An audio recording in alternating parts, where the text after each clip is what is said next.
Um cientista, ele tem que seguir a todo momento regras, técnicas e procedimentos para que o que ele faz possa ser considerado ciência. Na sociologia não é diferente. Mesmo que cada pensador tenha uma visão de sociedade própria, tenha um foco de estudo diferente, todos eles fazem ciência, seguindo aí suas metodologias. E esse é o tema de hoje.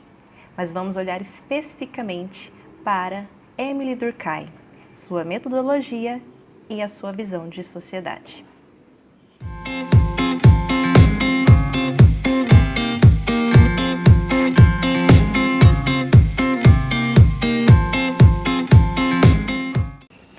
Então vamos lá na sala de sociologia sobre o Émile Durkheim. Se vocês quiserem mais textos, informações, exercícios sobre esse sociólogo, vocês podem entrar lá no Clique Sociológico, que tem bastante material sobre ele para vocês. Se vocês tiverem dúvida, vocês podem mandar para mim as dúvidas por e-mail, ok? E também sigam o Clique Sociológico lá no Instagram. Mas vamos lá.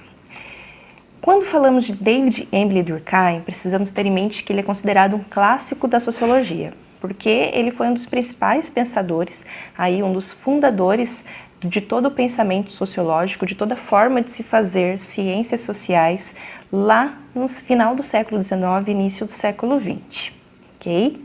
Émile Durkheim, ele nasceu em 1858, na França, em uma região de fronteira com a Alemanha, na cidade de Épinal. Então, durante toda a infância e adolescência, o Durkheim ele vivenciou muito caos social, muita desordem por conta dos conflitos que existiam ali nessa fronteira, ok? Isso acaba levando com que ele, em sua formação de psicólogo, filósofo e sociólogo, ele procurasse formular as regras do método sociológico a fim de emancipar a ciência da sociologia de modo autônomo, tornando assim possível que se usasse dessa ciência para a compreensão dos conflitos sociais, para o entendimento da sociedade e então para que possibilitasse dessa forma aos cientistas resolverem os problemas sociais que ali se encontravam. O Émile Durkheim, ele produziu muitos estudos na área da educação, tanto que ele foi professor de pedagogia por muito tempo, mas também na área da economia e da religião, visto que ele tinha aí grande preocupação com a ordem social, com o bom funcionamento da sociedade e também com a moral. Tanto que o Durkheim entendia a moral como algo importantíssimo, fundamental para o bom funcionamento da sociedade. Mas nós podemos destacar aí como as principais obras dele, as regras do método sociológico, em que ele define todo o passo a passo de como se fazer sociologia, o suicídio, que ele mostra um estudo prático de como é possível a sociologia investigar aspectos da sociedade, fenômenos da sociedade e também as formas elementares da vida religiosa, onde ele explora o funcionamento aí da sociedade, tomando a religião e a instituição religiosa como um elemento aí fundamental para esse desenvolvimento social. O Durkheim, ele utiliza o método funcionalista. Quando a gente fala de funcionalismo, nós precisamos pensar no momento histórico em que ele vivia, onde havia grande influência do positivismo de Augusto Comte. O positivismo ele é uma perspectiva que valoriza a ciência, que entende a ciência como o ponto máximo do desenvolvimento da sociedade. Então a ciência ela resolveria os problemas da sociedade e só com ordem, com a resolução desses problemas, nós poderíamos progredir. Daí vem a máxima ordem e progresso que vocês podem conhecer da nossa bandeira brasileira. O organicismo, ele compreendia a sociedade como um organismo vivo, em que cada parte dessa sociedade desempenha uma função essencial para que o todo, o corpo social, assim como o corpo humano, ele possa ser saudável. Se você tira uma parte do seu corpo, algum dos seus sistemas, o seu corpo ele desfalece. O mesmo acontece com a sociedade. Se você retira alguma das instituições da sociedade, a sociedade ela vai desfalecer. E também a gente tem aí o evolucionismo. O evolucionismo que começou lá na biologia com Charles Darwin, mas que com o tempo ele foi sendo adaptado por Herbert Spencer e Francis Galton para aí a percepção de como a sociedade evoluiria seguindo as mesmas regras que o evolucionismo de Darwin trouxe para a gente. Acontece que esse pensamento evolucionista social, ele acabou gerando aí alguns conflitos, alguns desentendimentos, ok?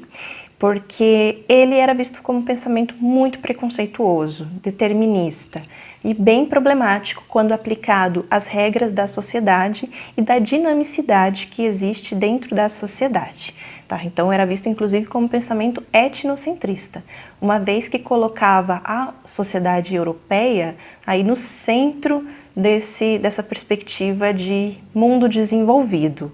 Mas, no geral, o método funcionalista, ele traz para a gente a perspectiva de que é importante percebermos como as coisas funcionam, para que, sabendo como elas funcionam, nós saibamos como manter o funcionamento saudável.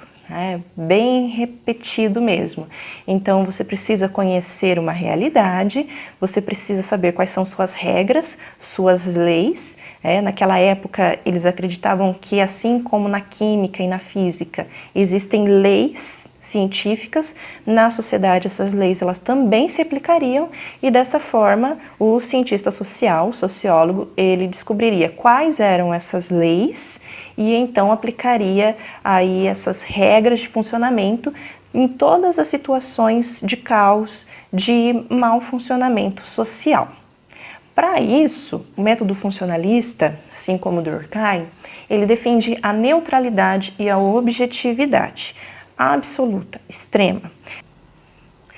Então, nessa perspectiva, o sociólogo ele precisa se distanciar do seu objeto de pesquisa, que deve ser visto como uma coisa separada da realidade do pesquisador. O fato social, que a gente vai ver já já, que ele é essa coisa, esse objeto que o Durkheim diz ser próprio da sociologia, ele deve ser, portanto, tratado de forma distante. Ou seja, não deve fazer nenhuma forma de juízo de valor, ou seja, julgamentos sobre esses fatos sociais.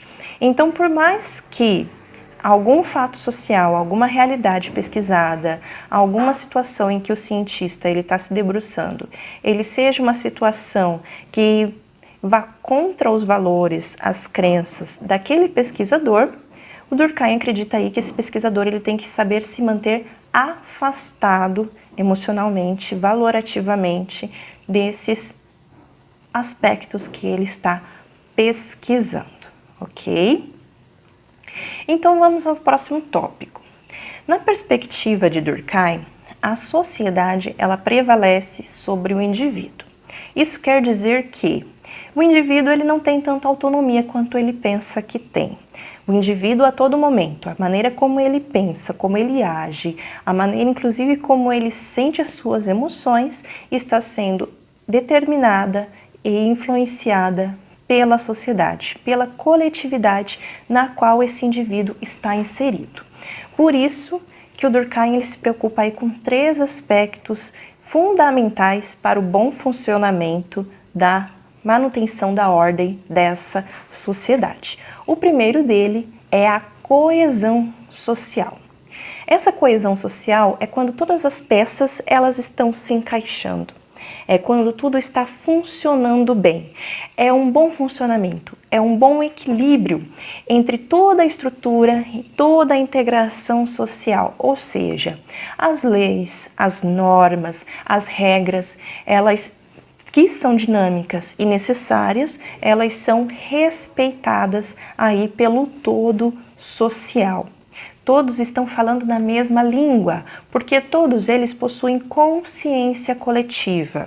Essa consciência coletiva, que ela é a forma moral vigente, ela é todo esse conjunto das regras sociais que elas são estabelecidas, que elas atribuem a todo momento valores e elas operam aí um consenso dentro da sociedade.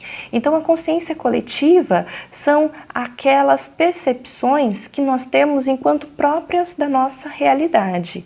Então por isso que todos seguimos as mesmas leis, as mesmas normas, porque todos temos as mesmas expectativas sobre o comportamento da sociedade, o nosso comportamento social e o comportamento dos outros, ok?